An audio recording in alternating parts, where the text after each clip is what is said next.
Hello, everybody. Welcome to Karlovy Vary. How wonderful it is to be here again. My name is Marta Balaga. I'm a journalist currently covering the Festival for Variety, and I'm so happy to welcome Ninja Thyberg here with us. Hello. Hello, thank you.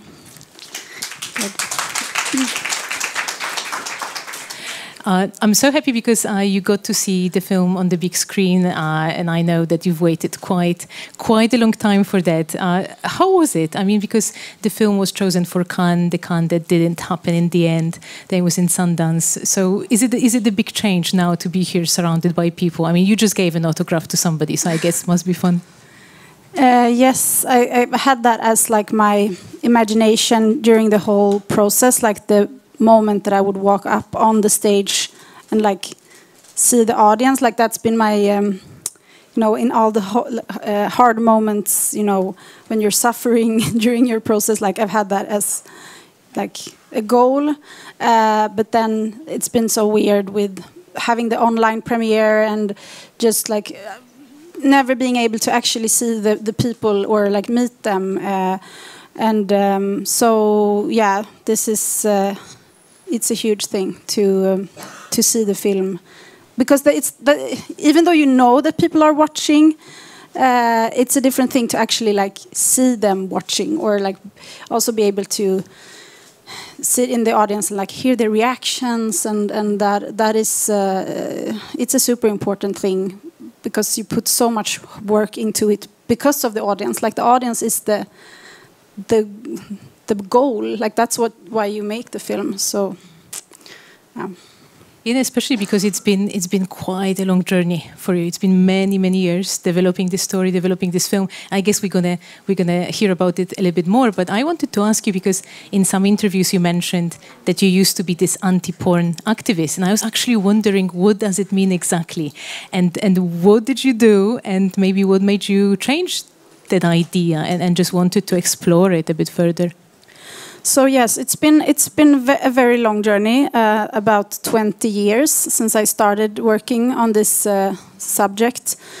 So I started out when I was a teenager. It was when my first boyfriend showed me a porn film, and I had this. It was like this. The world just turned upside down, because me and my friends we'd been reading these like maybe erotic novels, or like we had this super vanilla idea of sex, and also of like romance, and we never talked about masturbation. No one really admitted that they masturbated, and we had never watched any porn. And then my boyfriend showed me this like porn film and it was so raw and brutal, and as I thought, like felt super degrading towards the women. And I just understood that he and his friends, they just share these films all the time, like exchanging different porn films, because this was still, it was right in the middle where like porn became like internet porn came, but he still had also the like VHS. Oh, the glory days, yes, of course. And they exchanged the porn films, and just the way that he talked about like both being super, you know, horny or turned on by these women, but at the same time looking down on them and being like, she doesn't have any self-respect, and she must be so damaged doing this. And so like this, yeah, I just got so furious, and I was already I've been like had like a feminist awakening. So I became part of this very radical anti-porn activist group, where we did different like sabotage, and we were arrested, and like we didn't hurt any people, but we were definitely doing like criminal stuff. But I was like so young, so I wasn't how do you say? I didn't get any. How do you say when you're not? You can't be. So you couldn't be basically arrested. Yeah, no, yeah, I was 16, so some kind, but it wasn't that bad. But then, then I guess I was so furious, and I wanted to talk to everyone about this, but no one wanted to. It was like just a wall. No one wanted to talk about porn. No one wanted to admit that they watched it, or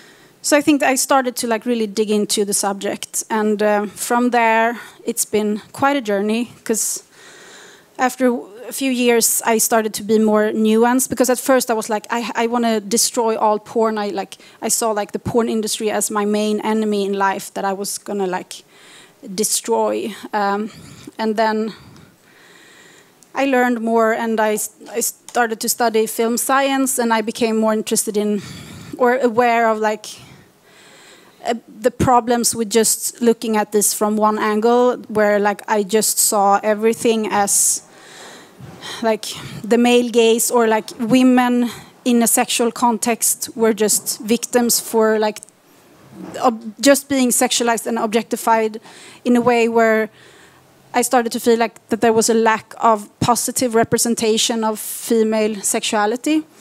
And then I became interested in feminist pornography. So then I became part of that community and was part of making some like indie productions of feminist porn. And so it's been like quite a journey, and I studied gender study at university and wrote an essay about porn, and eventually that gave me the inspiration of making the short film Pleasure that we shot in 2012. And this idea of feminist porn is actually quite interesting, because as I told you before, the Swedish porn director Erika Last, she told me once that when she was watching mainstream porn, she was aroused by it, but she felt a little bit angry because of it. She was like, why do I have this reaction if I don't exactly like what I'm seeing? What is your take on that kind of filmmaking? Do you think it's really working? Do you think people are actually interested in it, or is it just like still somewhere in the corner, just fighting for survival? I mean, it's a very interesting and complex question, because, of course, I mean, first of all, almost all porn that have ever been made or are made for men, because women don't pay for porn. Women don't go to like. Of course, I'm generalizing. There are, of course, some. You can always find some example, but you don't. If you come to a city, there's not like these strip clubs with a lot of like silhouettes of naked men and a pole, and you go in there and you see all these women looking at naked men, and you don't go to like there's not a red light district where there's naked men everywhere and women so women don't pay for sex. Women and so that men pay for sex. So all porn are made for men. But then, of course, women are also sexual creatures and also watch porn. But then we are how do you say? We get to learn because sexuality, like our sexual desires, are of course a result of the culture that we live in. So we get raised in this sexual culture where we only watch everything from a male perspective, and as a woman you kind of after a while you start to get turned on by male fantasies about women, because that's the only thing you see. That's how you are raised. So it's this very like complex issue where you in a way start to get turned on by your own something that like in a way is your own oppression. So where you are sexualized for a male gaze, but that becomes your own sexuality after a while. So that is very problematic, of course. And I had the same thing. Like these, I watched these porn films, and at first I was just like super provoked by them, like my first boyfriend. But then I'm also a sexual creature, and like you get aroused when you see people have sex. But so after a while, I started to get turned on by it. But it was still like super violent towards the women and very, very dehumanizing in many ways. And they were just these like dolls being there to satisfy the men and everything. So and then you feel like really guilty because you kind of like, I'm a feminist, but then I get turned on by this, and like yeah, so that's why it's really, I think, and it's at the same time it's also hard because when it comes to creating new images, if we just start to create like porn that doesn't have any connection to things that we have been taught to get turned on by, we're not going to be turned on by it. Like, so there, it's the same thing with when you talk about the male gaze, for example, this theoretical idea of like our culture being that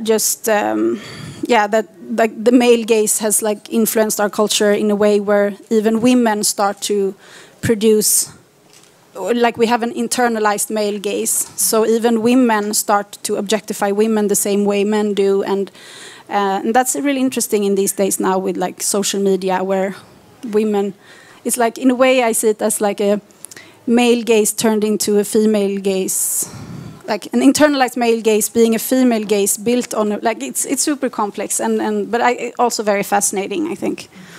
Yeah, it sounds like quite a monstrosity that's being created. But I was curious, and I asked you that before, because it seems to me that women, and women that I personally know, they're actually interested in sex, and they look for erotic content, but it's a little bit different. I was thinking about Bridgerton with this "I burn for you" and everybody went just crazy, things like that, or this Polish film 365 Days. What do you think about those portrayals? Because they are not exactly female friendly, at least not all of them, especially thinking about that last movie. Yeah, I mean, it's the same thing with like 50 Shades of Grey, for example. It's the gender roles are the same. Like the man. But what's interesting is that it's women who start to sexualize men in the power position. So women creating fantasies about them being submissive, being but it's still really a shift, because it's based upon at least the female desires, and that's also been this double, how do you say, where you, yeah, like, okay, so if I'm raised to becoming a woman, and after a while I start to enjoy some aspects of that, for example, starting to enjoy to be like do role plays where I'm submissive, or I start to enjoy being the sexual object. But then should I be guilty for that? And there's also some empowerment in like claiming that and saying, so okay, this is based on like patriarchy. This comes from like historical inequality, but now it's becoming a part of my identity. So I'm reclaiming it and doing it like on my terms in a way. But yeah, the problems are still there. It's still like super. I mean, it's super obvious, of course, that it's about women being sexualized as that it's sexy to be a victim, and that it's sexy to be weak or vulnerable, or it's sexy to be submissive, and that you want this dominant, active man who kind of like to. It's like flirting with rape in a way, very much. Yeah, I think it's at least I think it's like a step in the right direction, because at least now it's showing that women claim their right to also have their desires being portrayed. And with pleasure, what I find interesting that you made a short with the same title, but it was based on mostly the research that you've been doing from home. I could describe it like that.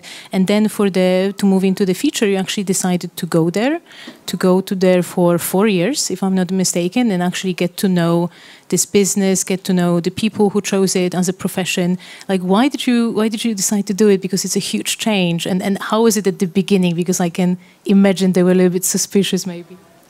Yes. So I remember when I did the short film, I read all the books I could find and watched all the documentaries and read everything online. And then in interviews I said like, yes, but I want to show the real people behind the porn stereotypes. But I felt a little bit like a hypocrite because I didn't actually know these people. I had just this idea of what it was like. So I really felt when I decided to do the feature that I had to go there and see for myself. I think at that point I thought I would just go there for a few weeks and maybe do some interviews, but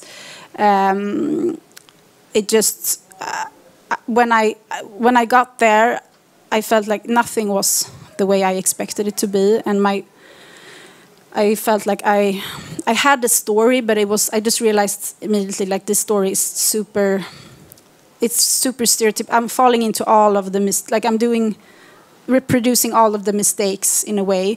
So if I'm going to do this the right way, I have to throw everything away that I've been thinking before and just try to find the story within this world, and I have to spend time here and so yeah, I just kept digging and digging, and it took a while because I think at first I kind of felt like I was studying them in a way, and I also thought that I had this idea of I'm so educated in feminism and gender issues, so I know all about this patriarchal structure that these women are kind of fooled into, and they don't know, they can't see this clearly the way I can. That was in a way, a little bit that I think I had that attitude. But I kind of immediately realized oh, I'm so naive, and I'm I really come from this super narrow-minded, really Swedish feminist culture where everyone thinks exactly the same, and we think we know everything, and the reality was something completely different. And I immediately felt that of course these women know so much more about these patriarchal structures or the system than I do, because they meet it firsthand all the time, and they are not stupid and they are not fooled. I mean, there are of course also young and naive women who get super exploited, but the ones who are there in the business and stay there, they are super smart and strategic, and they just know so much more about the world than I do, because they have lived and they have seen things that I've never seen, and they've witnessed it firsthand on their flesh. So I think that made me much more admjuk, what's the word? Humble. And I was also very. I started telling them I have a lot of prejudices, but I really want to learn. I really want to know your story. So then people started open up to me, and after a while, when I started to just hang around and be on all these sets and be part of their they saw me as a part of the community, and then after a while I just had full access. Yeah, because I can imagine that some of the performers, they're a bit tired of being asked why are you doing it, what was the choice behind it, how are you feeling about this, and I know that you were also interested in why people want to watch it, or certain things, certain narratives. I don't know if you notice something interesting about, for example, the stories that are being told, and what does it say about maybe the customers or the society that doesn't want to talk about it but wants to see certain things and maybe feels embarrassed about it. I don't know. Sorry, can you repeat? I didn't understand the question. I was wondering, for example, if you wanted to focus also on the customers, because I think that everybody always focuses on the performers, but not why certain things are being in demand. Yeah. So that was something. When I came there, I also had this idea of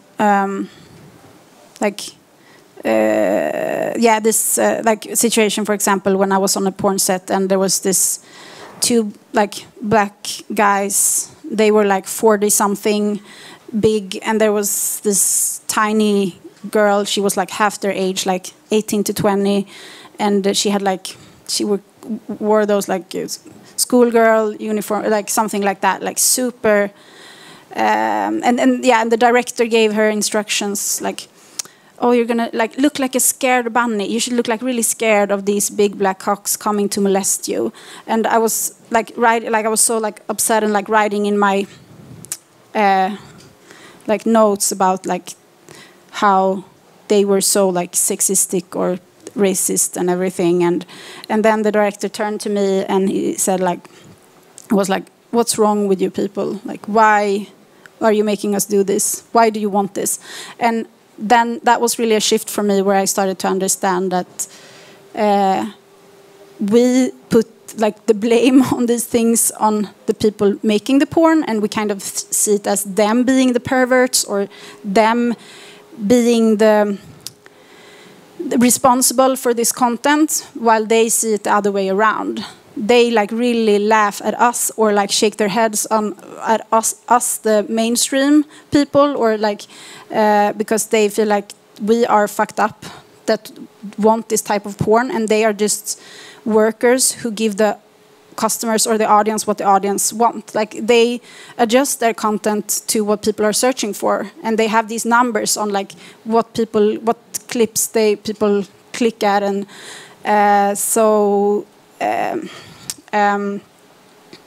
it's this really interesting shift where that I started to view things very differently. And so I think in the beginning, when I first came there, I still had this idea of that I'm going to make a film about the porn industry and about them. And the more time I spent there, I felt like that this film is actually about us, or the world that I came from, and it's showing like the power structures and the mechanisms of our society, and is in a way more like a metaphor for the world I come from, and also like the journey that Bella goes through. Like all the situations are in a way things like metaphors for things that I've experienced, and not necessarily like in a sexual way, but as a young woman. So I think it's really important to acknowledge that this is the problem we have to deal with ourselves, not to put the blame on like the awful like porn industry people and like stigmatize them. And you explored something similar in your short, Hot Chicks, but you had dancers in a music video, and they were kind of also wondering who is maybe exploiting whom and who is playing with whom. Why are you interested in those, in power and how people use it to their advantage sometimes? I don't know. I don't know why. Like I get this question a lot. Like, why are you interested in this? And then I just feel like, but why aren't you interested in it? Like, why aren't everyone super interested in this? It's very fascinating. I think we are. Look at this room. But I think that it's this thing about. I think what I wanted with this film was to make a film about this,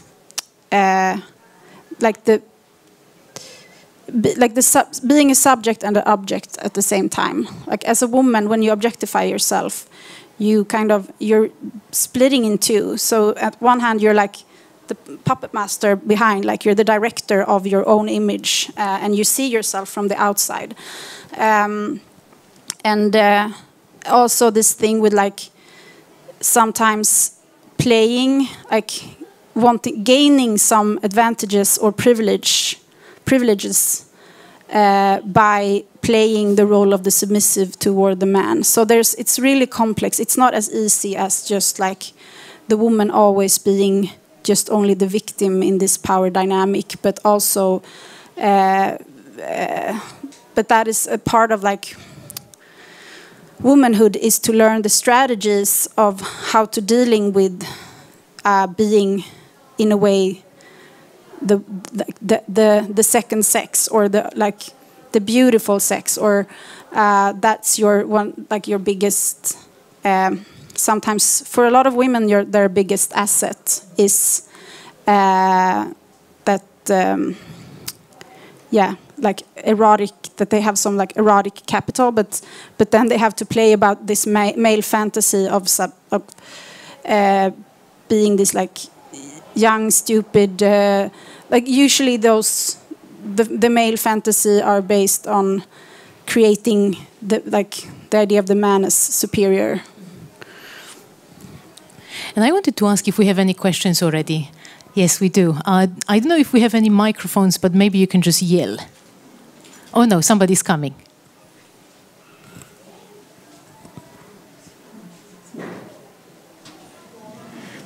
I noticed I wanted you to talk about the mentorship of Ruben Östlund and your work with the producer Egg Hemmendorf, their creative partners. And what I found interesting is that you actually we're working on this film with two men who, you know, I was wondering if it was extremely helpful for you to have this sort of male element in the production of the film as a soundboard to your thoughts, or how can you speak a little about this collaboration, whichever way?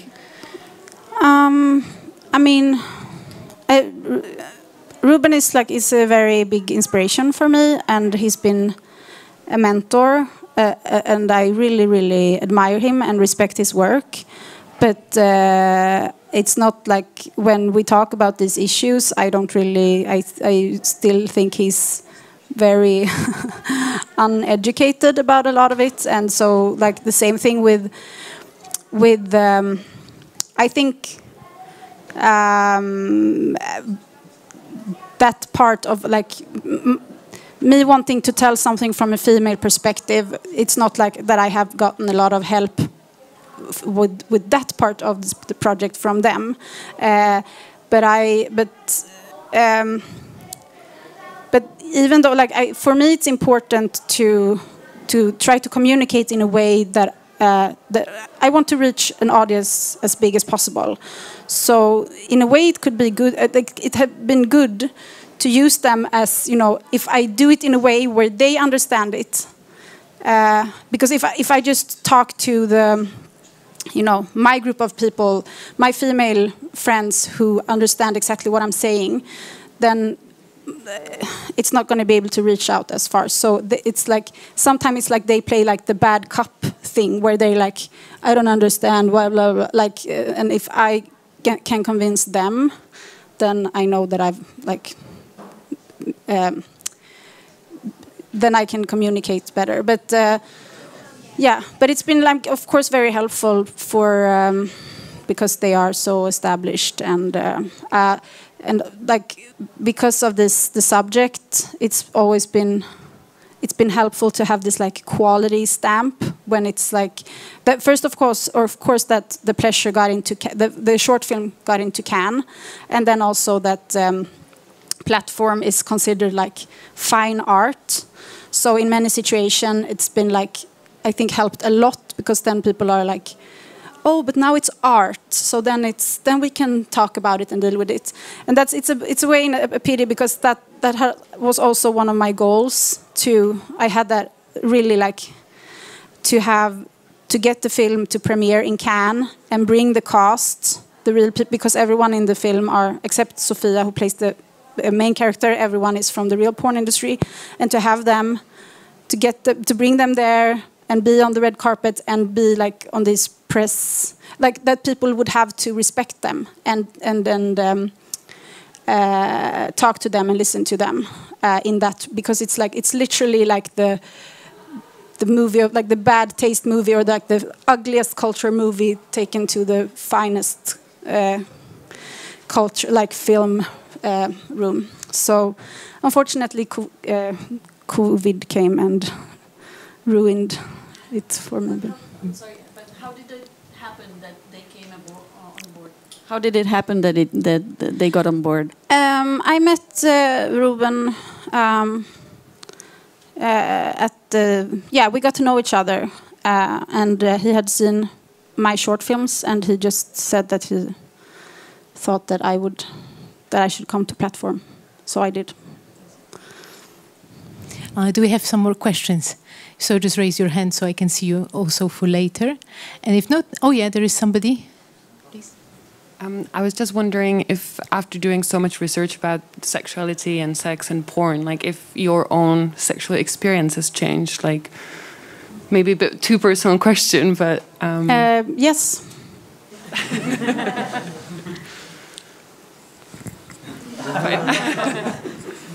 And I actually wanted to ask you because in the film, Bella, in order to really become a star, she's asked to perform some, I don't know if I can say extreme acts, but some of them certainly feel that way. Yeah.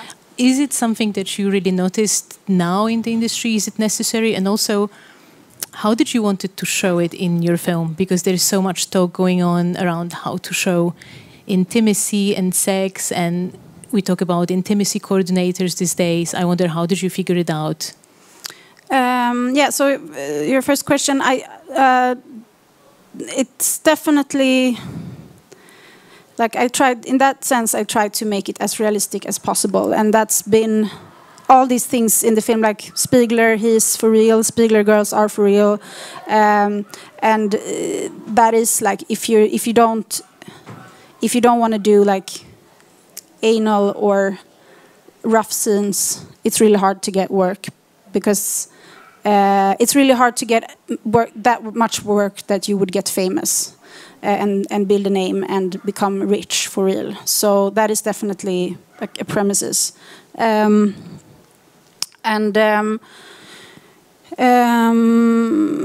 The other question, oh yeah, intimacy coordinator. Like at that, when we shot, we made like had most of the shooting in 2018, and at that point, I had never heard of intimacy coordinator. It came after Me Too after a while, so it would have been really good to have that. Because now I had to be it, and of course that was a huge, super important thing with like, because Sofia, who plays the main character, she had never acted before. She hadn't been on a stage or in front of a camera at all, so she was totally new to it. So it was like a huge responsibility to make sure that she was comfortable and felt safe, and like that we would never like do anything that she didn't agree on, or like that, and not just like that she agreed on it, but also like if she changed her mind all of a sudden are not comfortable with something that she thought she would be comfortable with, like it was just so that was like would have been a full-time job just to be that intimacy coordinator, and doing that while also be a director for everything else was really, really like hard work for me. I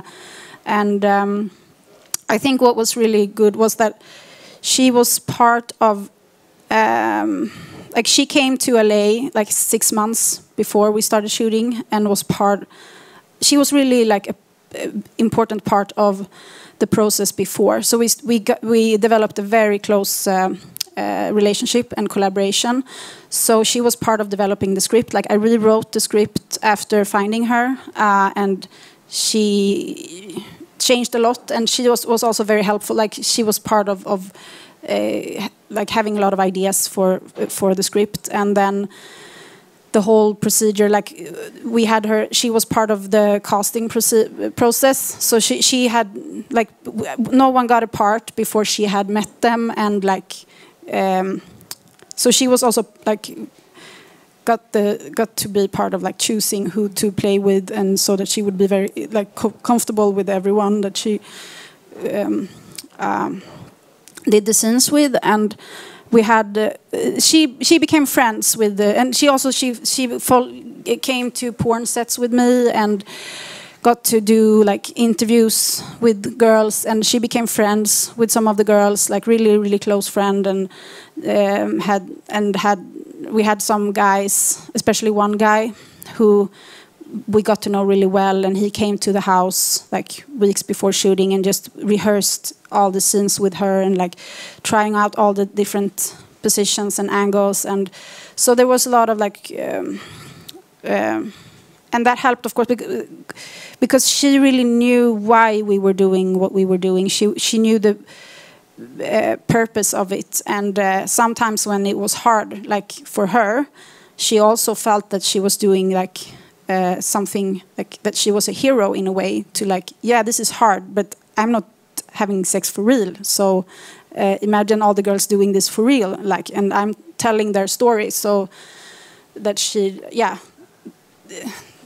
contributed to something important. I think it would have been really weird to just have someone just being an actor and like me just instructing them as it might be like in a regular production. Yeah. I still can't believe that she's so new to cinema because she's so fantastic in the film. I mean, I can imagine that you were so thrilled when she finally walked into that room. Yeah, it took like 1.5 years to find her. We were in contact with over 2,000 girls. And everyone kept saying that, because I was like, no, but it needs to, like, I knew that the actress that would do this part, like, the whole film will like be on her shoulder. She's in every frame almost, and it's like, so it had to be like someone like extremely good, and also be able to do this part, like being so young, but still strong and mature enough to carry this and be able to do this very very extreme job. But after like 6 months, when like no one was good enough, and I didn't like, people around me started to say like, but you have this imagination, you've written this script, so you have a fantasy about someone who you made up, and she doesn't exist, and you're never going to be satisfied because you think you're going to find someone you invented.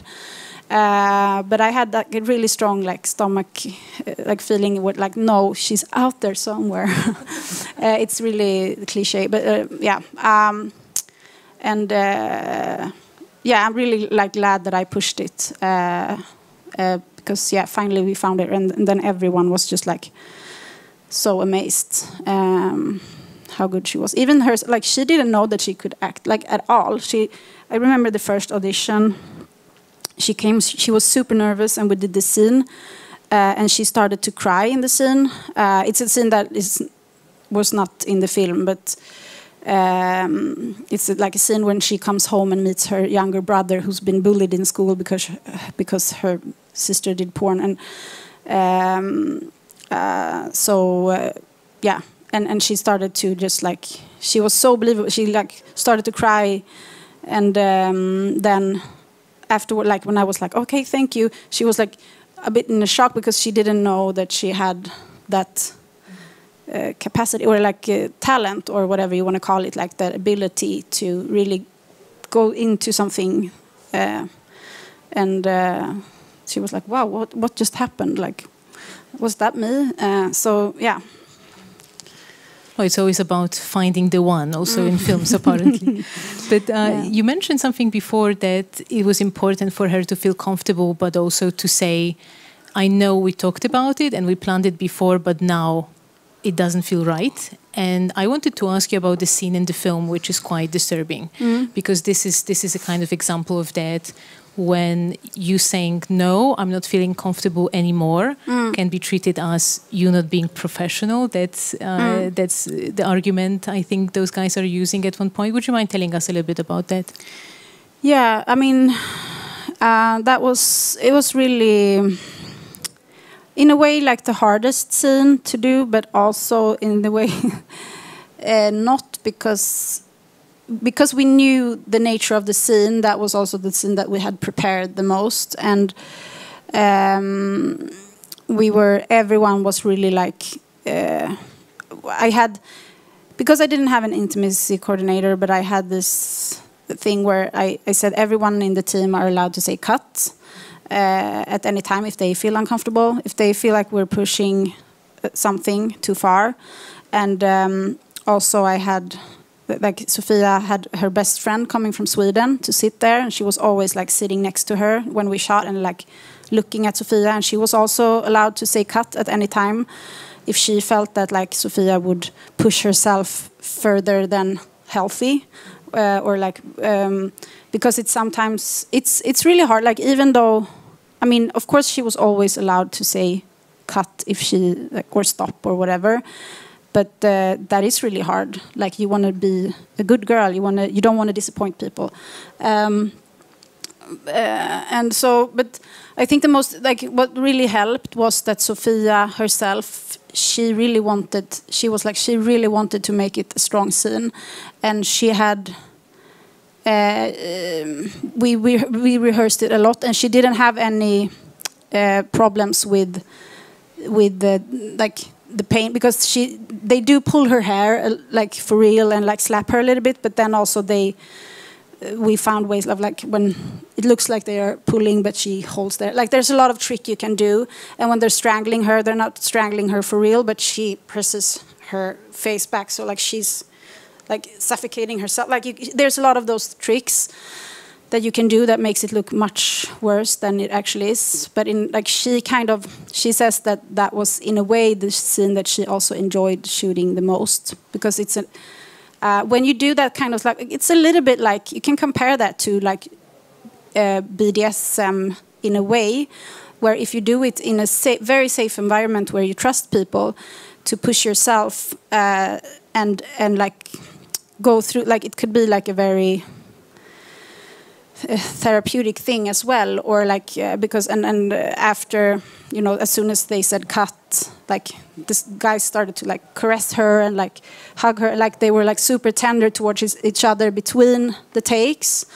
So it was also like an emotional and she, like for her, like that scene was so important for her, for it to be good, which where I felt like this, I had both like the responsibility towards her and of course the film and the audience and everyone to make it as strong as possible, but at the same time try to be, you know, what do you call it, like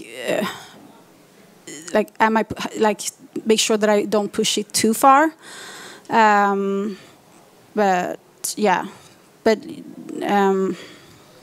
I think, I mean, that's the scene that she's really really proud of, and I'm also, yeah, I'm really proud of like her and how we did it, and then, but it's been definitely the scene that people have got, like that I've gotten the most questions about, and also because she's doing, the performance is so good that people have a hard time understanding that it's not happening for real, and like if you watch it, you see that there are of course a lot of cuts. Like we didn't have 2 cameras, we had 1 camera, so if we're cutting from like a master to close up and back and forth, like it's not happening in one take, but it's so believable that people start to like think that it's somehow that we just shot something that happened like that. And of course it didn't. Like we shot it like the opposite order and everything, and as it is. But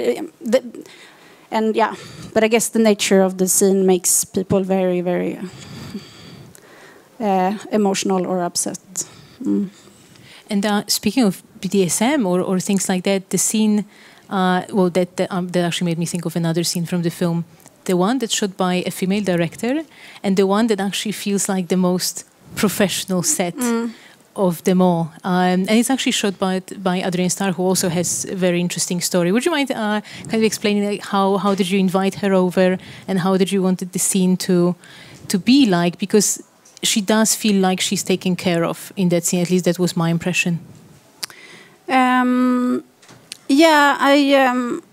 mean, I got to know Adrienne Starr quite early, and so that was, I always felt like I needed to have her as a positive example, because she's also a performer. She's actually a Spiegler girl, for real. So since she's a performer herself as well, which is really important, I think. It makes a huge difference if the director know what it's like to be in front of the camera. And of course she's a woman and all of that, and so she shoots like a lot for kink. Super, like it's still, the gender roles are in a way the same. It's still male domination towards a woman who are being, you know, slapped and choked and all of that, but it's done in a way where it's super, like the working conditions are really ethical and very respectful, and it's most like more women on set than men, and they like really make an effort for the woman to to really enjoy it for real, and to have like a real orgasm if possible and stuff like that. So it's really this like the huge contrast with how these things can be done in very different ways. So that was also why I had those scenes back to back to show, like more like if you want to call it like a positive example of the same type of content regarding the gender roles, at least, or it's still violent, it's still, but yeah, in a way the opposite way of working. And I wanted to check if we have any more questions, because I think we still have a few minutes. Yes, over there. Thank you. I have to say we were really fascinated by your movie. Thank you very much. Because it's not about porn at all. It's about life, metaphor, all of that. But I have to ask you if you could tell something about the story behind the movie. Like, how did you make that people from the industry started to accept you, and how did you like do that you could stay there? I mean, you had to live in LA for some time to do all this research, and how did you persuade all these people that they were agree to act, to star in your movie? So I'm very curious, kind of, about everything. Thank you. So we want to know everything. That was the question. Yeah, I mean, yes. I think at first I thought of the industry, or like the people in porn, as like a homogen. What's the word? Like a homogeneous. That word, a group of people. But then and treating them like that. But after a while, I also, of course, realized that there are this, like, there are everyone from, you know, super political, like feminist, anti-racist people, activists working in the industry, really like trying to both make ethical porn, like the working condition, and change the structures within the industry and make content that is making to make the world a better place. And then there are sexual predators who collaborate to like exploit young women and boys, and like all of that exists. And then people are on the scale, like there are so many nuances. So after spending some time there, I think I got to know. For example, one thing was that I got to know Spiegler quite early, and there's something with him, like he's very similar to my grandmother, who I was really close to. I don't know why, but it's like, even though he's like definitely a pimp, and there's 1,000 negative things you can say about him, but he really has a good heart, and I just really liked him.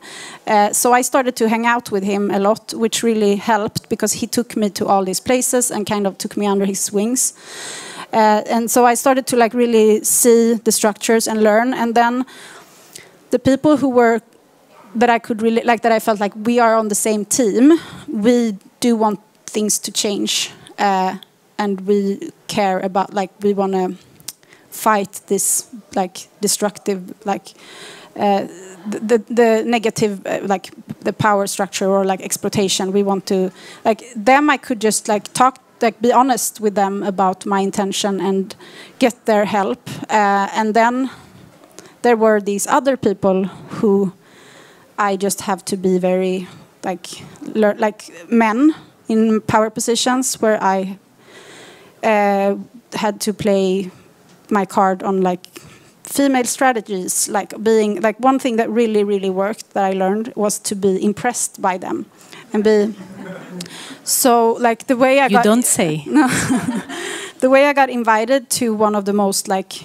Because usually I didn't get... Like, if there were things that they didn't want an outsider to see, then I wasn't invited. Like, I was only invited to places where things were legit. But I did get access to some of those rooms by, like... talking to some, like especially one director, where I was like, being like oh, I've heard that you shoot like really really hard stuff, like really really, you know, rough stuff. Like, what is that like? And like, is that like, ooh, like being like that? And then after a while he was like, yeah, you could come and see, like, I'll show you, because then he felt that I would be like impressed by how rough it was. So I definitely also had to like be like a small giggling like girl, like sometimes even like maybe sitting in someone's lap and be like, and in the beginning I try to also like in some of those situations like to be like as attractive as possible and flirty, and and that opened some doors. So yeah, like learn how to be strategic in some places. And so I think but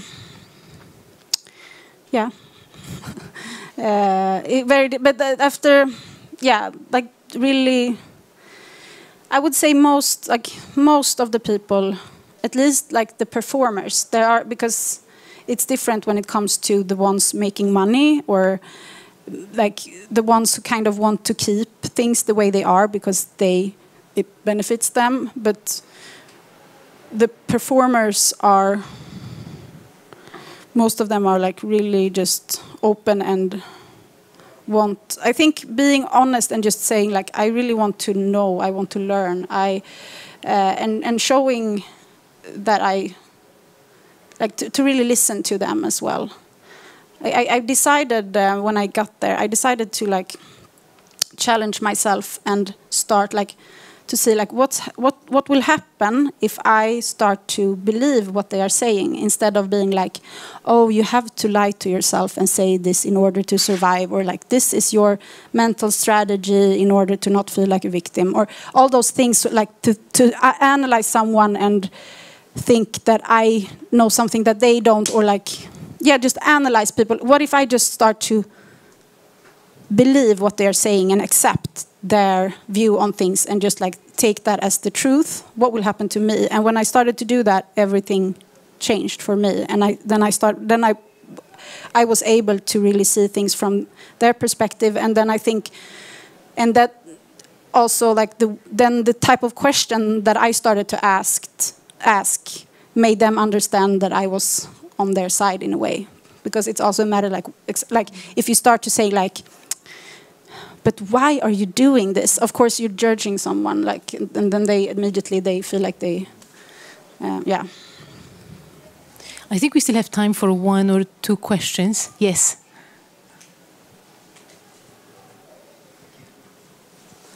Well, thank you for a great movie, first of all. Thanks. What I'm interested in is, as you made the movie, did you follow a vision that you want to share with us right now? Like bring some background truth to light with the movie, or was it like more to change the behaviors of the consumers of porn in a better way? Oh, I don't understand. Can you, sorry. No, fine. Was there a vision where you were making the movie, as you brought the movie to light?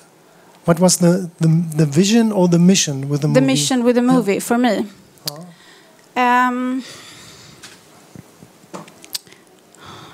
I think, I mean, there's of course like some, it's really been like for me like the feeling of like, this is why I'm put on this earth, is to make this movie. This is like, because I've been working on dealing with these issues somehow for so many years, and I felt like everything that I've been through and learned and all of my experience is like, I'm going to try to like tell it to the world with this movie somehow.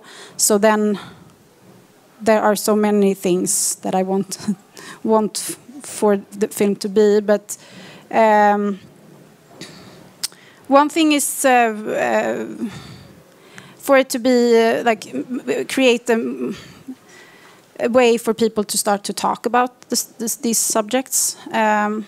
That I think that's also why I try to not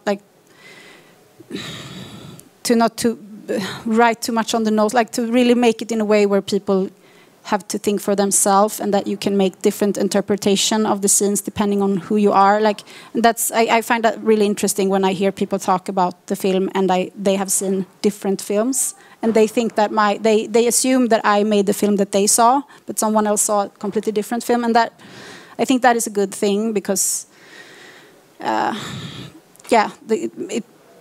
to make people talk more about this stuff.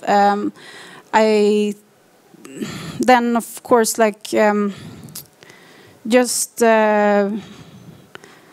just like I think this being a woman, I think I quite early in my life felt that I realized okay, I'm living in a man's world in a way where most things I've seen are told from a male perspective, but I see things from a different perspective, and I don't get to share that with other women the way that's just so just to just turn things around.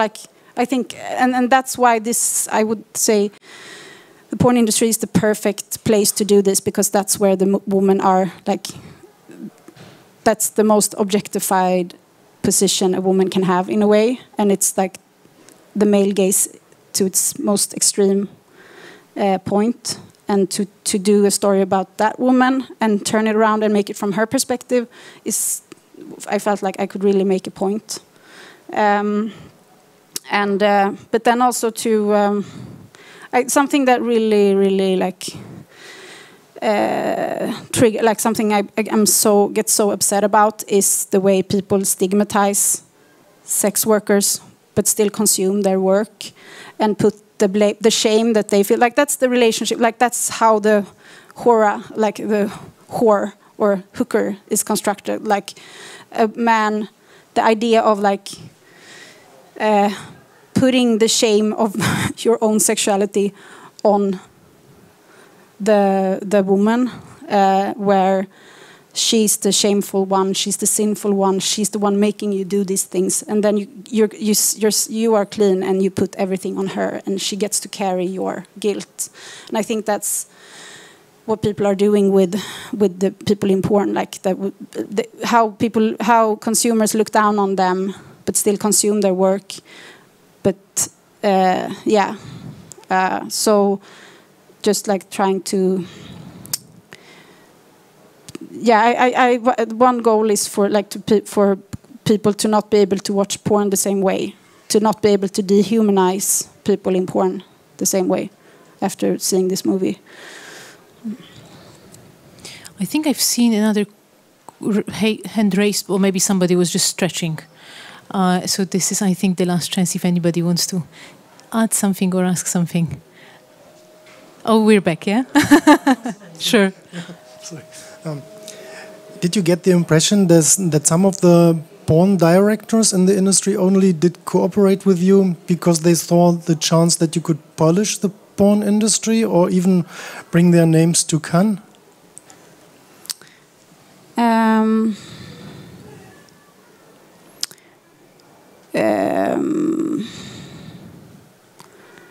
I don't wanna answer that question. And I actually wanted to ask you, because I seem to remember that also when you were making the short, you were interested in what happens a little bit behind the scenes or in between the scenes, literally. Yeah. What happens when somebody says stop and the actors take a break, how do they behave? Is it something that you get to discover, or maybe something that was interesting once you were actually there and got to witness it? Yes, but I think I was, of course that was super interesting, but that was also the reason why I wanted to make, because I had all these ideas in my head what it would be like, and I think that is something. I think that is one of the reasons why I really like Ruben Östlund's movies. What I think he's so good at is something that I'm also really interested in. This conflict between, in a way, the surface and then what it's really like, or the idea about how something is supposed to be versus reality, and also these cliches, when people try to live up to something or live up to an ideal or some stereotypes, and then you see the reality. There's just something in that that's just melts my heart. Because we can all, when we see that shift, we start to relate to that person so much. So I think there's something very humanistic about that. Just seeing how someone is like going in and out of. And usually that's like when, as a director, when I watch the material, like that moment when I go from, like when you see the actor, if the camera is rolling before you say action, and then if you keep rolling after you say thank you, that shift when someone is like being themselves and like insecure and everything, and then they know like, okay, now I'm going to perform, and then they like change, like do their performance, and then when you say, like they're in the middle of something, and then when you say thank you, and like, they just like become like, and something happens. Like I think for everyone, we just really connect to that. We see ourselves in that shift somehow, because that's what so much of what being a human is. It's like we like trying to play the part of being humans, or like being what we think we're supposed to be. Yeah. Thank you so much for being with us today. I'm so glad that we see you in person this time, because we've seen you on the screens last year. So it's a very nice change. And I just hope that for the next film you won't have to research it for another 20 years. No, hopefully not. Here's to hoping it's going to be here very soon. Thank you so much. Thank you so much. Thank you. And thank you to our audience.